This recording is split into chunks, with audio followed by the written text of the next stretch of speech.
Good morning, welcome to my channel Ritu's life and fashion. আজকে ব্লগটা শুরু হচ্ছে এইভাবে।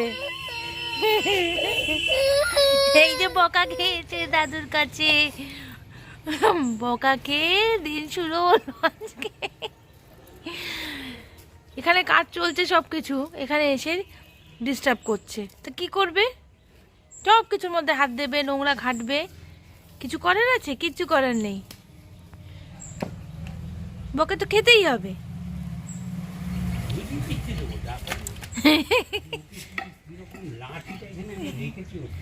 ওই যে কোনো কাজ আমরা শান্তিতে করতে পারি না, ইনি এসে সব কিছুর মধ্যে 5-4-এর মধ্যে এসে উপস্থিত হয়। আজকে বাগানে চলে এসেছি, ওদিকে সুমন বেরিয়ে গেছে, ওকেও রেডি করে পার করে টরে দেওয়া হয়েছে, সব হয়েছে। তো এখন দেখি দিনটা এভাবে শুরু হলো। চলো, রিজু কোথার থেকে একটা ভাঙা গামলার প্লাস্টিকের এটা পড়েছিল কোন ভেতরে, সেটা টেনে টেনে বাইরে বার করেছে। বাইরে বার করে এটা নিয়ে এখনও খেলবে নাকি, এই নোংরা ঘাটবে। ওকে গিয়ে বলবে, বললে পরে কান্নাকাটি পুরুষ শুধু। আজ সকালটা তো এখান থেকে শুরু করলাম। চলো, ব্লগটা যদি কোথাও গিয়ে ভালো লেগে থাকে তাহলে তোমরা প্লিজ লাইক, শেয়ার, কমেন্ট আর চ্যানেলটাকে সাবস্ক্রাইব করে দিও। প্লিজ ভিডিওটা স্কিপ করে দেখো না, পুরোটা দেখো, তাহলে এনজয় করতে পারবে। দিনটা তো ভালোভাবেই শুরু হলো, কিন্তু ওই যে রিজুর কান্না, যেটা কমন ব্যাপার, এটা রোজকার ব্যাপার, তোমাদের কাছে দেখালাম। এটা যাই হোক, ও উল্টোপাল্টা কাজ করে, ওকে কিছু বললে পরেই এই জিনিসটা হয়, এটা কোনো নতুন ব্যাপার না। দেখো চারদিকে আমি কতটা চারদিকে ফুল আর গাছ, এর মধ্যে আমি বসে রয়েছি। আচ্ছা, ও বাবা, রিজু আমার পাশে তাড়াতাড়ি এসে বসলো। রিজু তাড়াতাড়ি এসে বসলো। একটু হাই করে দাও সবাইকে। সবাইকে হাই করে দেবে না? তুমি যে সকাল থেকে যে দুষ্টুমি শুরু করেছো, সেটা কি বলেছো সবাইকে? বাবা, চোখে জল, চোখে জল।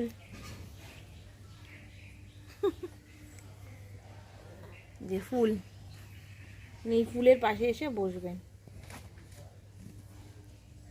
উপরে সেন্টেড টগর, ডালিয়া সব রয়েছে, এদিকেও ফুল।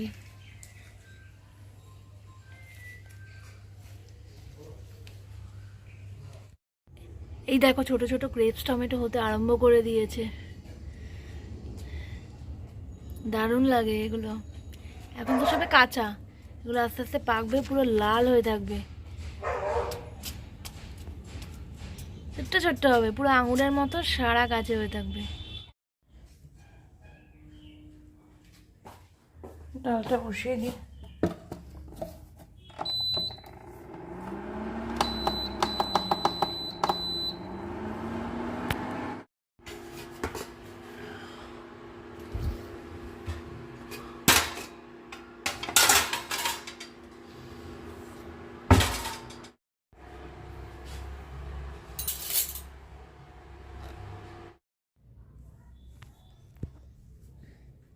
আমার চান খাওয়া সবই হয়ে গেছে, রিজুরও চান খাওয়া সব হয়ে গেছে। ওকে ঘুম পাড়িয়ে দিয়েছি, ও ঘুমিয়ে রয়েছে। এখন ভাবছি এই সুযোগে আমি কিছু কিছু গাছের গোড়া একদম শুকিয়ে গেছে, সেই গাছগুলোতে একটু জল দিয়ে আসি। নাহলে সব গাছে মোটামুটি ফুল নয়তো ফল এগুলো আসছে, এখন জলের অভাবে গাছটা হ্যাম্পার হয়ে যাবে।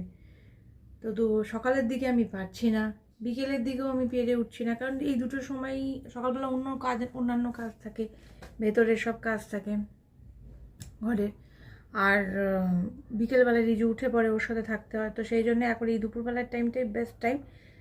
এখন অন্তত কিছু কিছু জায়গায় একটুখানি যেখানে রোদ পড়ছে না, রোদ লাগলে তো হবে না, রোদ যেখানে পড়ছে না কিছু কিছু এগুলো দিয়ে আসি, বাকিগুলো দেখা যাবে কী হবে। চলো দিয়ে আসি। দেখো ডালিয়া গাছের ফুলগুলো, এটা এখনও পুরো ফোটেনি, এটা পুরোটা ফুটে গেছে, এটাও এখনও ফুটবে, এটাও পুরোটা ফোটেনি, একটু ফোটা বাকি আছে। কি সুন্দর কালার।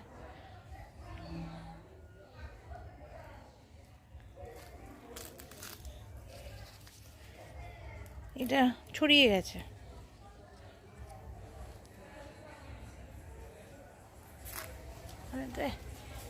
এক গুচ্ছ।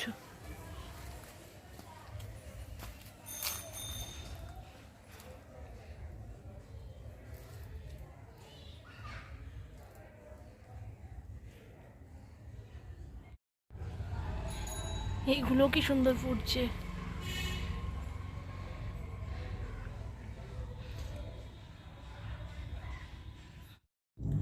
আজ প্ল্যানিং আছে কি আজ চিলি সয়াবিন বানাবো রাত্রিবেলার জন্য। চিলি চিকেন তো খাই, তো আজ ভাবলাম যে চিলি সয়াবিনটা বানিয়ে ফেলি। তার জন্য সব কিছু ইনগ্রেডিয়েন্টস রেডি করে নিয়েছি। এবার জাস্ট গরমা গরম বানাবো আর তারপর খেতে দিয়ে দেবো। সব কাজ সেরে এখন ঘরে চলে এসেছি। চিলি সয়াবিনটা বেশ ভালোই হয়েছিল খেতে, সবাই ভালোই তো বললো। ওরা বলবে তবে আমি জানবো। আমার ভালো লাগে দিয়ে কী হবে, আমার ভালো লাগে দিয়ে তো কিছু হবে না। সবাইকে ভালো বললে তবেই ভালো। যাই হোক, চলো ঘুমিয়ে পড়ি। কালকে আসছি নতুন একটা ব্লগ নিয়ে। Tata, good night.